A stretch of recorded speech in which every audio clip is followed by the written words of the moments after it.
Respect. Blessed. Oscar, we got board member. I see you. What's up, Panama? Good. How y'all feeling? Great, baby. All right. Today is the greatest day. Let's get to it, though. This way. Where you at? Let's make that This way. All right. Let's get the proceedings proceeded. CCD worldwide. CCD worldwide. Human justice. Human justice. CCD worldwide. CCD worldwide. Human justice. Human justice. Human justice. Human justice. Human justice. Human justice. Justice. Justice. Justice. CCD worldwide. CCD worldwide.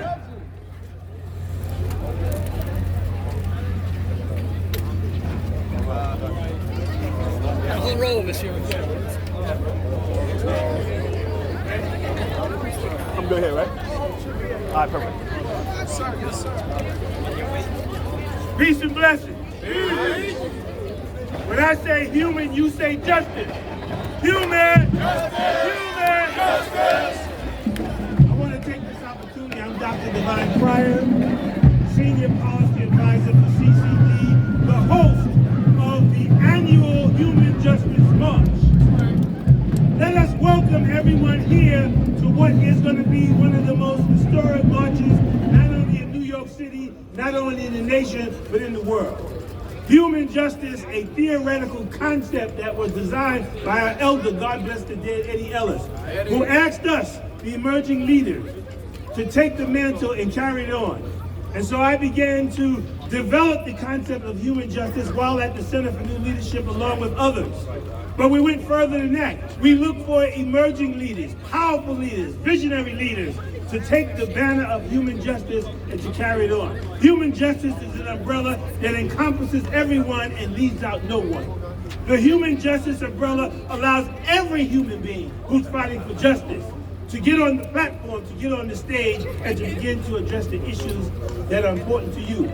No one is left out. The entire human family is represented here today. So when I say human, you say justice. Human. Justice. Human. Justice. CCD. Worldwide. Today, I have the distinct honor and pleasure of introducing the visionary leader who took human justice to another level. Not only began to roll out the methodology, but began to create a human justice network that spans the globe.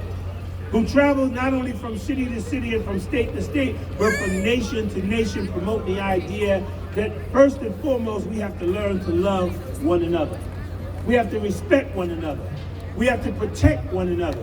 We have to support and uplift one another. And with that message, we began to attract thousands of people from around the world. So we're happy, and I know Eddie looking down at us in heaven is happy that the human justice concept and theory was carried on. So please join me as I present to some and introduce the others, the visionary leader of community capacity development, the one, the only, KB. Peace and blessings, y'all. We're not going to do the long, drawn-out version. We have some very important, influential leaders here to talk to you this ride that we're going to take through New York City. How many people are taking a 14-mile walk through New York City in the name of human justice? Make some noise. It got quiet in the back a little. Some people said, I'm just going over the bridge, Kay. I'm just going to take it over the bridge and stop there. But all jokes aside, today is the greatest day in the history of days. Say that with me. Today is the greatest day in the history of days. And why? Why are we calling on all our emerging young people, youth leaders that are here? Why are we calling on our elected officials? Why are we calling on leaders in different silos that do work to benefit communities, specifically communities of color? We're calling because we understand that these oppressions are intersecting. We understand that you can't talk about children and young people learning in New York City if you don't talk about the lack of nutrition and food apartheid. We understand that you can't talk about moving forward as a country, as a world, if you don't look at gender discrimination. We also understand that the wealth gap, the way that we see communities of color suffer, It's not something that's based on meritocracy. That's not based on work ethic. It's based on systemic, structural oppression. So that being said, we have called leaders from all of these silos. And human justice requires us to work together. There's something called the criminal injustice or justice system that exists.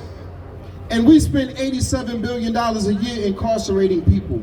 We spend $262 billion when you add court, attorney fees, and lawyers.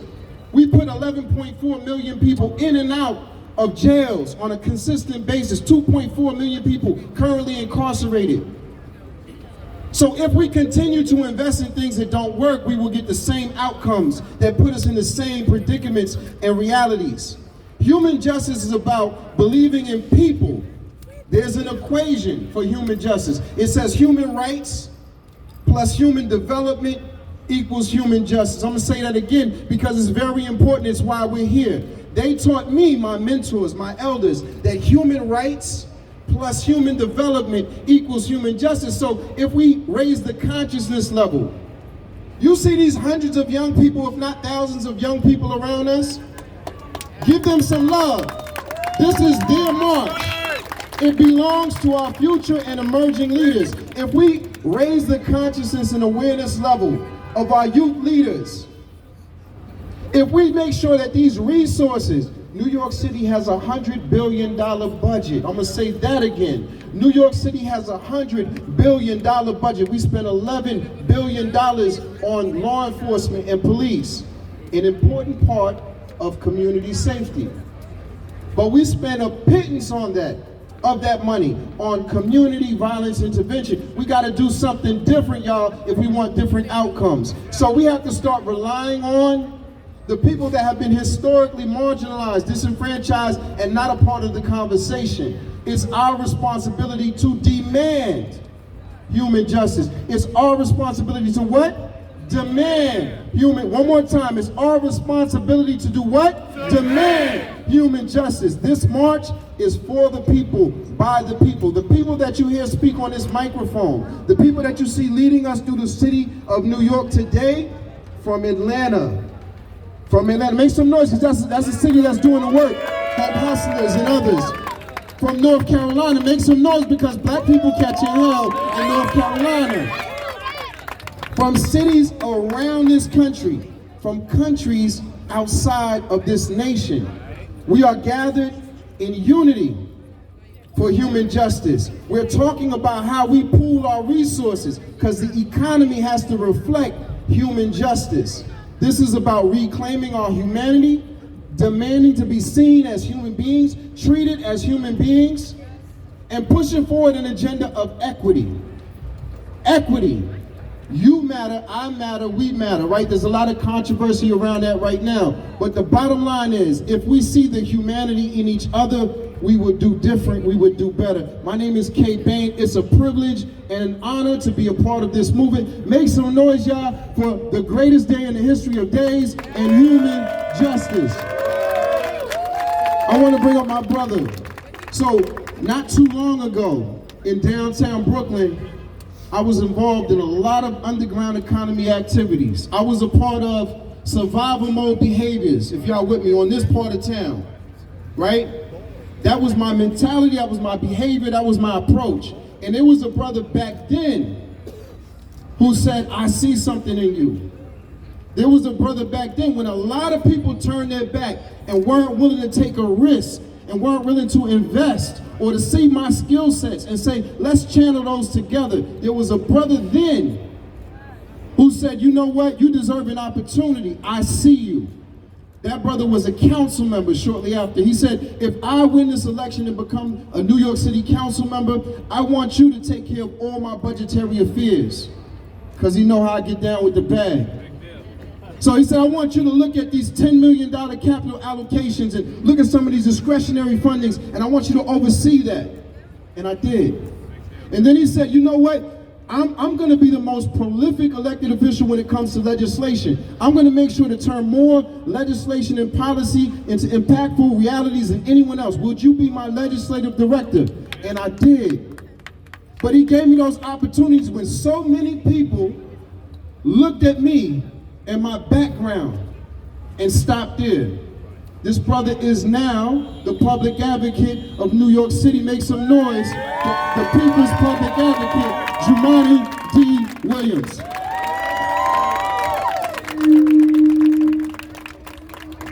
Give it up for my brother K-Bane. He tried to shoot somebody else in my car. Long time ago. The gun jam. No, that's a true story. The gun jam. I said, don't do that. Allegedly. I said, don't do that. He said, okay, and still proceeded. to try to shoot somebody out the car. We got an audience. I'm saying that was nobody got hit though. It was a long time ago. Statute of limitations is over. It's over. Peace and blessing, love and light to everybody. Yo, I appreciate CCD, and I just want to shout out K-Bane one more time because he was really a part of the problem. And now he's out there pushing the solution. That's what's up, man. Your story is amazing, brother. Thank you so much. Shout out my colleagues, Councilmember Juan, Councilmember Hudson over there. These council members are out here representing as well. As mentioned, my name is Jumaane Williams, the public advocate of the city of New York. I hope you don't have any bad food, because if not, the champ, if you don't see my height, you're gonna kick it out your hand. So, this is really important because many of us have been talking about the intersections of violence in our communities for a very, very, very long time. This is not new. It might be new to some. I think it was yesterday or the day before, the Republican candidate for governor was involved in something that he may not understand, because there were 2 young men shot in front of his house. This is the Republican governor, Lee Zeldin. I thank God he's okay, his daughters are okay, and his wife is okay. But he held a press conference about that. I want the media here, I don't know most of these people, because he's talking about this now. I'd like everybody in here to raise their hand who knows somebody who's been shot. I want everybody here to raise their hand if you've been around when somebody's being shot. I want everybody here to raise their hand if you've heard a gunshot. A bullet went through my mother's car door last summer in her driveway. I thank God nobody was hurt. My mother was home. I am tired of people using the trauma of black and brown folks to get votes and then do nothing to heal that trauma. Mrs. Zeldin, this might be new to you, but it's not new to us.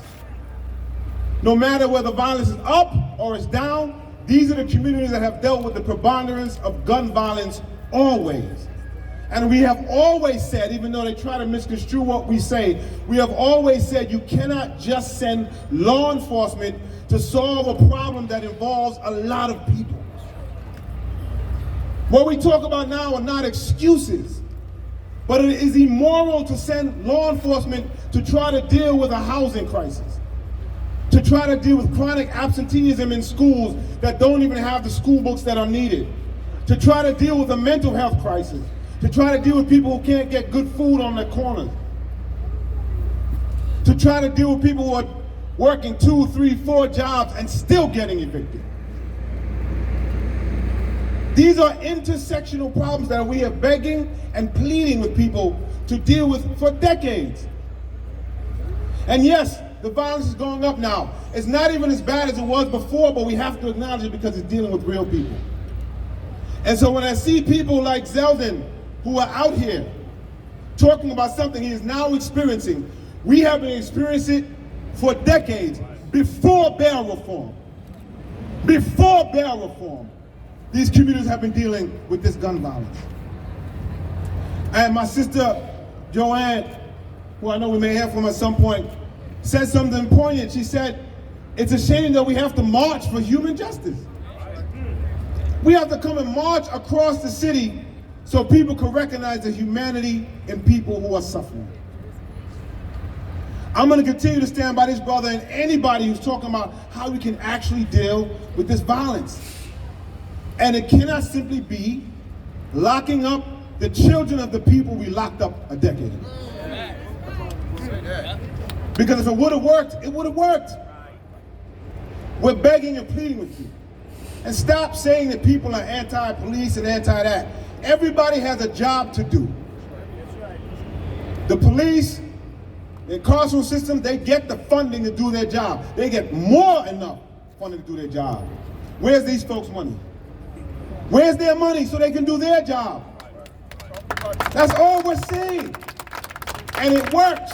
And I'm going to end with this because it's amazing to me that people are looking at 2018 as the time period we have to look at when the violence was down. Because we told you that in 2018. We told you it was working. We told you the funding to these groups and all those things were working to just keep it going and increase. And then a pandemic hit and you didn't. And now you want to act like something else is the problem. It's not. We were there. We told you. You didn't listen. Please listen now because people are dying and people are being hurt every day. I know they're black. I know they're brown. But they're human beings. I'm begging you. Please. Human justice. Appreciate y'all. Peace and blessing, love and light. Yeah.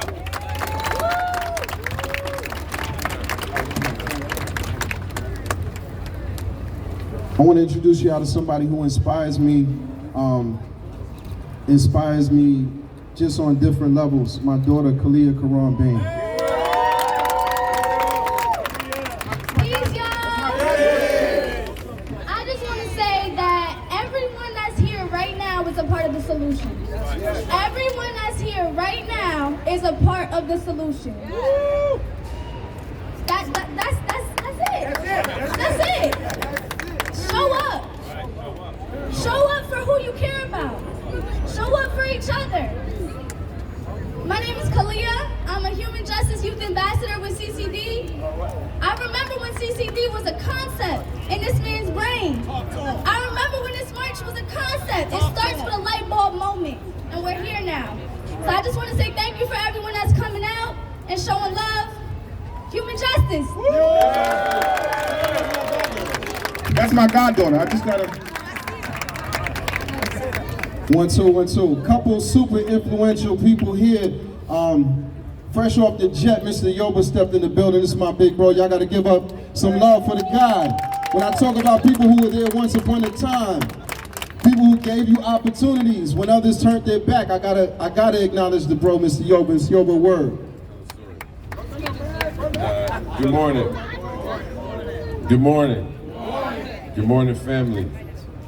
Good morning, family. Good morning.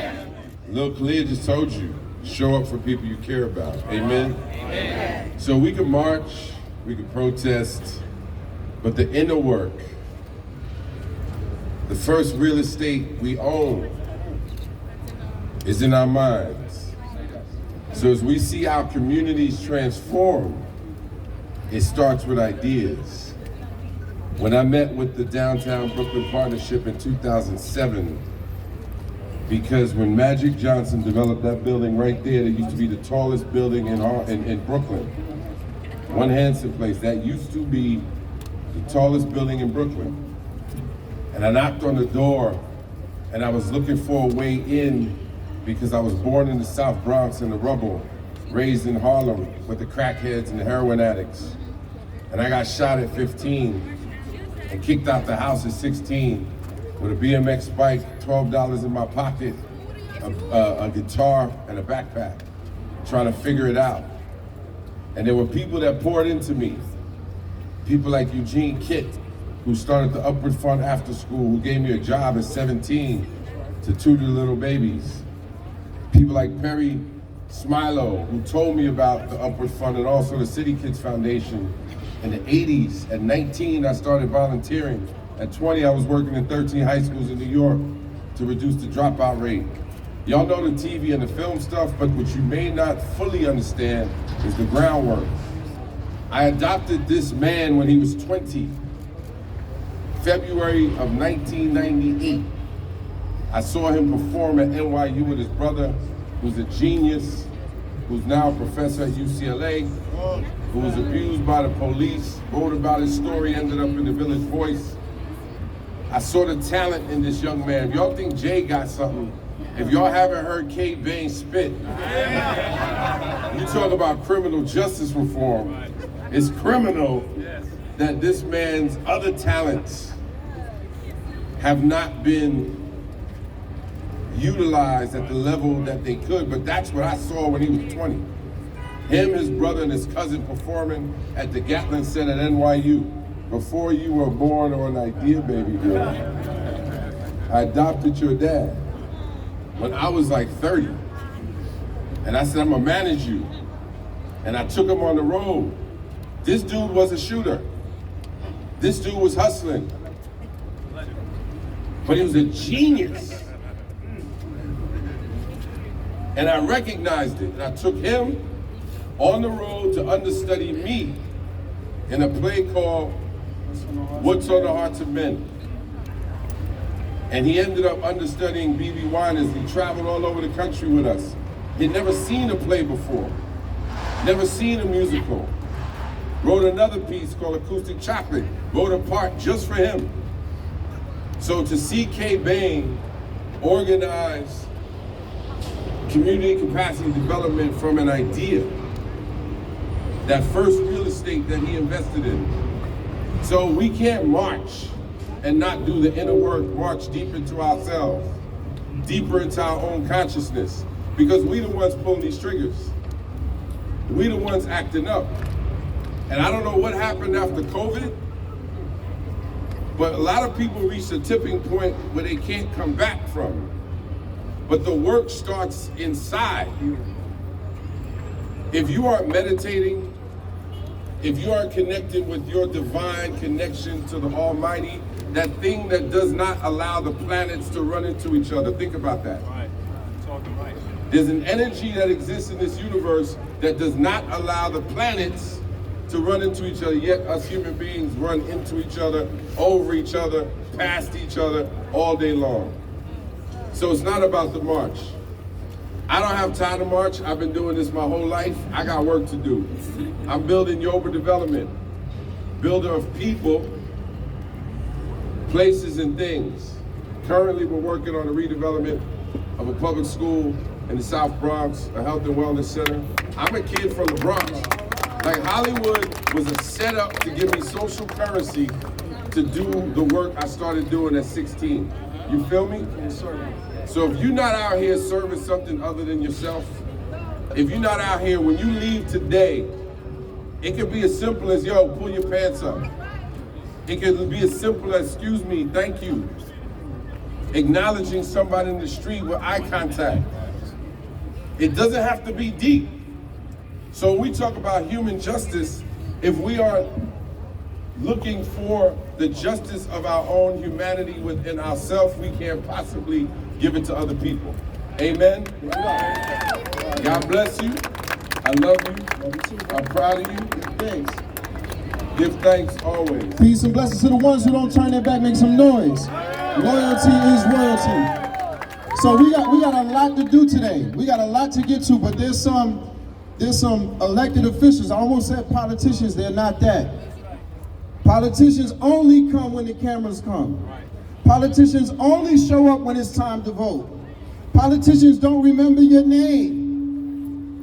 We're going to talk to the elected officials that stand true to this mission, that understand, listen, BIPOC communities are suffering. That's black, brown, indigenous, people of color are suffering, but they also understand that we are the solution to that suffering. Can I get my sisters to stand with me? I gotta call y'all by name, and y'all just gonna pop out because y'all know y'all part of this fight and struggle. Make some noise for Crystal and Julie. Yes, yes. Good morning. When I say human, you say justice. Human! Justice! Human! Justice! My name is Julie Wan. I'm the council member representing Long Island City, Sunnyside, Woodside, Astoria, so Queensbridge, Ravenswood, and Woodside houses. Make some noise for that. It is not an accident that we stand here on Indigenous Peoples Day. When we had folks come over to North America and say, you don't look human to me. Let me take this land, let me take everything you have and claim it as mine. And it is no accident that we stand before the sign that says we belong here. Every single one of us belong here, and it is essential that black and brown, Latino, Asian, that we all stand together and we say enough is enough. And it is no accident that less than 2 generations ago, we had Asian American, Japanese American internment camps where we placed them into a camp and a tent. And today, right now, we are seeing a tent being built on Randall's Island, on Orchard Beach in the Bronx, to put our Latino brothers and sisters there. That ain't right. And that is why we are here to say that even today, that we look at every single one of you in the eyes of Dr. Pryor and not say, what did you do? But we say, what happened to you? With humanity in the eyesight of our own hearts, and saying every single person, no matter the color, no matter the cycle of poverty that has been shoved down their throats, we say, what can we do to help you to see a strategic future and hope in your hearts? And that is why we're here today, for education equity, for criminal justice equity, for making sure that there's financial literacy. We know that there is so much more work to be done, and that is what CCD, Peri Peri, and ELMCOR, and so many others stand for, and we need to make sure that they get paid, and we need to invest in these programs to make sure that we are building a brighter future that addresses the root causes of systemic poverty and violence instead of trying to put people in cages. Thank you so much. My name is Crystal Hudson. I represent this district that includes the Barclay Center. I represent Fort Greene, Clinton Hill, Crown Heights, Prospect Heights, and a very little bit of Bed-Stuy. And I want to talk about black people for a second. All right. Can I talk about black people? You couldn't see me behind the podium anyway. Let me step up here. Because we don't often talk about black people. We talk about black people, but government doesn't talk about black people. And as Kay Bain said, we're not politicians. We've been elected by the people to serve the people. We're public servants. And I know that local government is capable of undoing and addressing all of the anti-black and racist policies, practices, laws that we have on the books. And that's because people who didn't look like us put them on the books. But we're here now. We have a city council that for the first time is majority women, is majority progressive. We have one of the largest LGBTQIA+ contingents in the city council, of which I'm co-chair. We have the first Korean women in the city council. We have the first Muslim women in the city council. We got the first of everything in this New York City Council. And if we don't use our positions in government, in local government, to make a difference for black people, then what are we here for? And when I talk about black people, it is not meant to be exclusive, it's meant to be inclusive. When I talk about black people and the upliftment of black people, I'm talking about Asian people, Latinx people, brown people, white people, everybody, because we know that when black people thrive, everybody thrives. And the people out here today have made a choice to stand and march for human justice.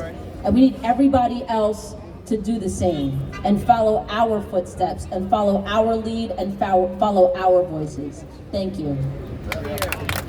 Yo, leadership leads. Check this out. Sister Sahida, you're going to take us into our demonstration of some artistic expression. Y'all want to see some young people get busy?